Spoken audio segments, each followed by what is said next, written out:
Hello students, hello guys, very warm welcome to all of you. কেমন আছো সকলে? আশা করি খুব ভালো রয়েছো। তো চলো আজকে আমরা দশম শ্রেণীর গণিতের প্রথম অধ্যায়, একদম প্রথম অধ্যায়, একচল বিশিষ্ট দ্বিঘাত সমীকরণ, that means quadratic equation in one variables এর কিছু short question, multiple choice question যেগুলো হয়, শর্ট টাইপ কোয়েশ্চেন, সেগুলো নিয়ে আলোচনা করবো। ঠিক আছে, চলো কিছু আমরা শর্ট কোয়েশ্চেন দেখে নিই। দেখো প্রথম কোয়েশ্চেনটি কি দিয়েছে, দেখো x square plus p x plus q is equal to x plus 5 into x minus 5 হলে পি ও কিউ এর মান কত? এখানে যে পি আর কিউ এই দুটি আননোন রয়েছে, এদের মান কত? তো দেখো সবার প্রথমে আমরা কি করব, x square plus p x plus q is equal to আমাকে গিভেন আছে x plus 5 into x minus 5। তো এটাকে আগে ভেঙে নিই। এটা ভেঙে নিলে কি হবে, যদি আমরা যেরকম ভাবে গুণ করে ভাঙি, এটার সঙ্গে এটা আবার এটার সঙ্গে এটা, that means x square minus 5x, আবার এটার সাথে এটা, এটার সাথে এটা, that means plus 5x minus 25, এটা তো কেটে যাবে, that means only x square minus 25। এবার এটাকে যদি এরকম ভাবে ফর্মে লিখি তো কি হবে অ্যাকচুয়ালি, x স্কোয়ার, এখানে দেখো x দিয়ে একটা টার্ম রয়েছে, এখানে x দিয়ে কোনো টার্ম নেই, that means এখানে আমি লিখতে পারি 0 into x, that means x দিয়ে টার্ম নেই মানে কি x এর কোএফিসিয়েন্ট যেটা সেটা 0 হয়ে গেছে, তার জন্যই নেই। আর মাইনাস 25, তো এবার এটার সাথে এটা কম্পেয়ার করলেই হয়ে যাবে পি আর কিউ এর ভ্যালু। তো এক্স এর যেটা কোএফিসিয়েন্ট সেটা পি, তাহলে এখানে এক্স এর কোএফিসিয়েন্ট 0, তাহলে এখান থেকে আমরা লিখতে পারি কি, অর্থাৎ পি ইজ ইকুয়াল টু 0। আর যেটা কনস্ট্যান্ট টার্ম সেটা কি, তাহলে এখানে q is equal to minus 25, q is equal to minus 25, এটা আমাদের পি আর কিউ এর ভ্যালু। বোঝা গেল? চলো আরেকটি কোয়েশ্চেন, কোয়েশ্চেনটি আমি লিখি এখানে এক্স স্কোয়ার, এটাকে আমি ক্লিয়ার করে দিচ্ছি, এটা বোঝা গেল? চলো second question, Q2, ax square plus bx plus c is equal to 0, ax square plus bx plus c is equal to 0, যেখানে এটা not is equal to 0। সবসময় আমাদের দ্বিঘাত সমীকরণে, একচল বিশিষ্ট দ্বিঘাত সমীকরণে x স্কয়ার এর কোএফিসিয়েন্ট কখনো 0 হবে না, কিন্তু not is equal to 0, কারণ এটা 0 হয়ে গেলে পার্টটাই তো চলে যাবে, x স্কয়ার পার্টটাই তো চলে যাবে, তাই তো দ্বিঘাত তখন কিভাবে থাকবে, যার জন্য a কখনো কিন্তু 0 হবে না। তো এই সমীকরণের বীজদ্বয় সমান, তোমাকে বলে দিয়েছে কি এই সমীকরণের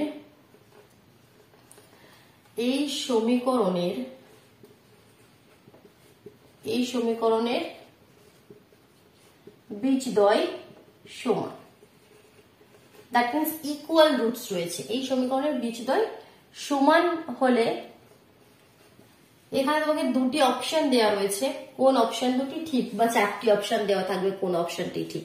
ঠিক আছে, তো আমি কিছু অপশন এখানে লিখছি, দেখো মনে করে লিখি b is equal to 2ac, b is equal to 2ac, আমি এখানে তিনটি অপশন লিখছি, তার মধ্যে কোনটি সঠিক আমাদেরকে বলতে হবে। c is equal to b square by 4a, আরেকটি অপশন রয়েছে c is equal to minus b square by 4a। তো সবার প্রথমে তোমাকে জানতে হবে বীজদ্বয় সমান হলে আমাদের কি কন্ডিশন আছে। যখন বীজদ্বয় সমান হয় কোনো কোয়াড্রেটিক ইকুয়েশনে, তখন আমাদের কি কন্ডিশন হয়, b square minus 4ac is equal to 0 হয়, তাই তো b square minus 4ac is equal to 0 হয়। জাস্ট এই কন্ডিশনটা জানলেই হবে। তো এখান থেকে এটার সঙ্গে ম্যাচ করো, দেখো কোনটা এখানে হচ্ছে, অ্যাকচুয়ালি এটা হচ্ছে, দেখতে পাচ্ছ যদি ভালোভাবে দেখো, এটার মানে কি b square is equal to 4ac, তো তার মানে কি বি স্কোয়ার 4 এটাকে যদি নিচে নিয়ে চলে আসি, b square by 4 is equal to c, তো এটাই এখানে রয়েছে, c is equal to b square by 4, that means second অপশনটি তোমাদের কাছে এখানে সঠিক রয়েছে। বোঝা গেল? তো কনসেপ্ট গুলো ক্লিয়ার করে নাও, এই নয় কি সেম এই নাম্বার দিয়ে এরকম ভাবে কোয়েশ্চেনটি আসবে। কনসেপ্টটা ক্লিয়ার থাকলে এই টাইপের যে কোনো কোয়েশ্চেন তোমরা করে দিতে পারবে। থার্ড কোয়েশ্চেনটা আমি লিখে রাখো, এটা ক্লিয়ার করে দিলাম, বোঝা গেল? চলো এবার হচ্ছে আমাদের Q3।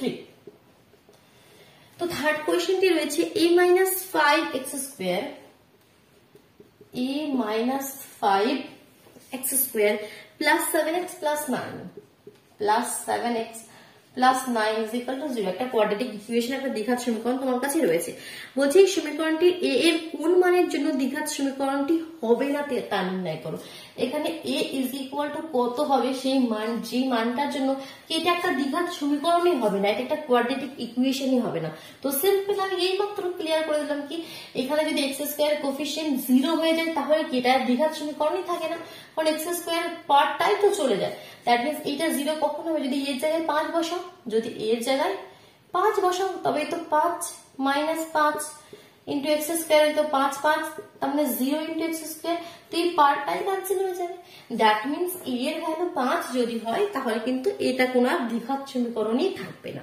ক্লিয়ার? নেক্সট Q4 আলোচনা করি, এটা ক্লিয়ার করে দিলাম।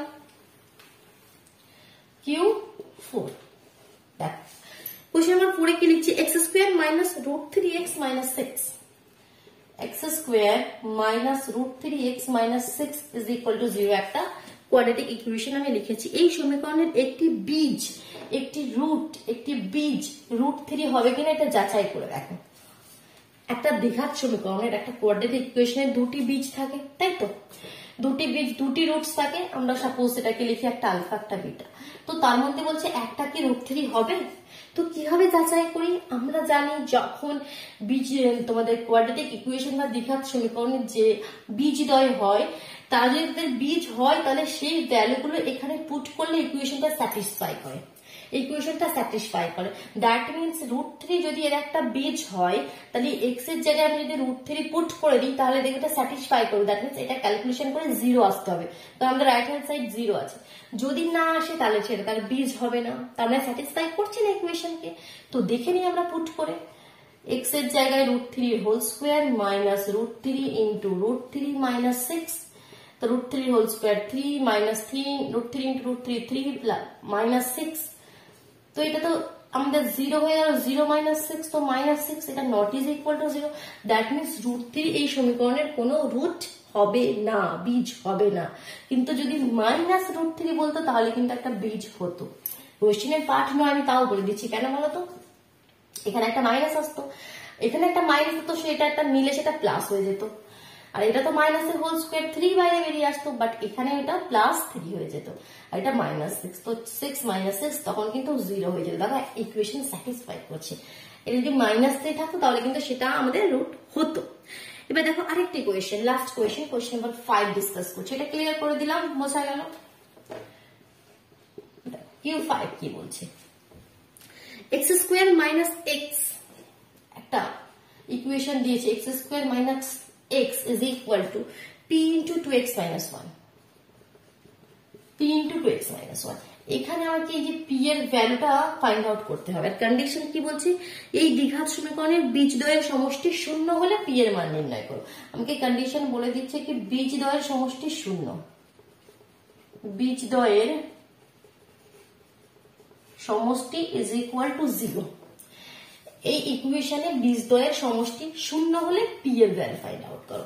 তাহলে বীজদ্বয়, বীজ আমরা জানি আলফা বিটা, আমরা ইন জেনারেল যেটা ধরে নিই আলফা বিটা, আর তাদের সমষ্টি মানে কি আলফা প্লাস বিটা, আর আলফা প্লাস বিটা কি হয় আমাদের মাইনাস বি বাই এ। জানি তো আমরা আমাদের কন্ডিশন গুলো alpha plus beta minus B by A আর alpha beta C by A. এখানে এটার কোনো প্রয়োজন নেই, আমাকে এখানে এটা দিয়ে হয়ে যাবে। আলফা প্লাস বিটা বলছে মাইনাস বি বাই এ, আর সেটা ইজ ইকুয়াল টু 0 বলছে, আমাকে বলে দিয়েছে বীজদ্বয়ের সমষ্টি 0। তো সবার প্রথমে এই যে দ্বিঘাত সমীকরণটি রয়েছে সেটাকে আমাদের যে নর্মাল ফর্ম হয় সেটা সেই ফর্মে লিখতে হবে। দ্যাট মিনস আমাদের নর্মাল ফর্মটা কি হয়, x square plus bx plus c is equal to 0। তবেই তো আমরা বুঝতে পারবো কি a কি বা b কি, কারণ এক্স স্কোয়ারের সাথে যেটা থাকে সেটা a, আর এক্স এর সাথে যেটা থাকে সেটা b। তো সবার প্রথমে তো এটাকে একটু অ্যারেঞ্জ করতে হবে, তো এটাকে অ্যারেঞ্জ করি। আসো এক্স স্কোয়ার মাইনাস এক্স, এটাকে যদি গুণ করে দিই 2px minus p, this implies x square minus x, এটা এদিকে এলে মাইনাস 2px, এটা এদিকে এলে plus p is equal to 0।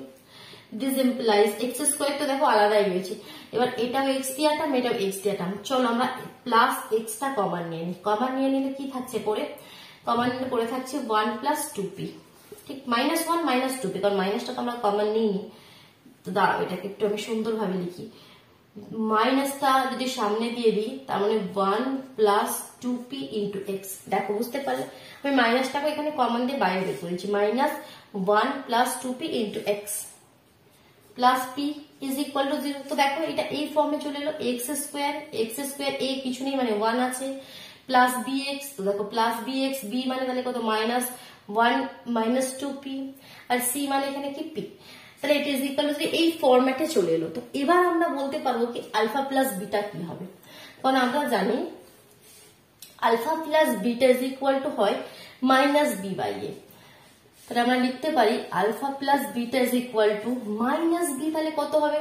X এর সঙ্গে যেটা আছে সেটা মাইনাস বি, তার মানে মাইনাস একটা তো মাইনাস আমাদের ফর্মুলাতে হয়, একটা মাইনাস এখানে আছে, সেটা মিলে প্লাস হয়ে গেল। দ্যাট মিনস 1 প্লাস 2p হয়ে গেল উপরে বাই এ। এ কত? এক্স স্কোয়ার এর সাথে যেটা থাকে সেটা তো 1 রয়েছে। তাহলে দেখো alpha plus beta is equal to minus B by A, আর এটা ইজ ইকুয়াল টু 0 বলে দিয়েছে আমাকে। তো এখান থেকে এই পার্টটাকে তুলে নিয়ে ক্যালকুলেশন করলে পি এর ভ্যালুটা চলে আসবে। তাহলে 1 plus 2p is equal to 1টা ওদিকে গেলে 0, 2p is equal to minus 1, তাহলে p is equal to minus half. p এর ভ্যালু কত হয়ে গেল? Minus half. তো এরকম ভাবে এই ইকুয়েশনটাই দেবে, তার কোনো মানে নেই, অন্য অন্য ইকুয়েশন আলাদা আলাদা ভাবে দিয়ে দেবে। কন্ডিশন তোমাকে মনে রাখতে হবে, যদি বীজদ্বয়ের সমষ্টি বলে তাহলে alpha plus beta is equal to minus B by A, আর যদি বীজদ্বয়ের গুণফল বলে তাহলে alpha into beta is equal to C by A. তো এরকম ভাবে এসে ভালো লাগলো, ক্লিয়ার হলো, বুঝতে পারলে অবশ্যই ভিডিওটিকে লাইক করে দিও, নিজের বন্ধুদের মধ্যে শেয়ার করে দিও, আর যদি চ্যানেলে নতুন হয় তোমার চ্যানেলটি সাবস্ক্রাইব করে বেল আইকনটি প্রেস করে নেবে। কেমন? চলো তাহলে আজকের মতন টাটা।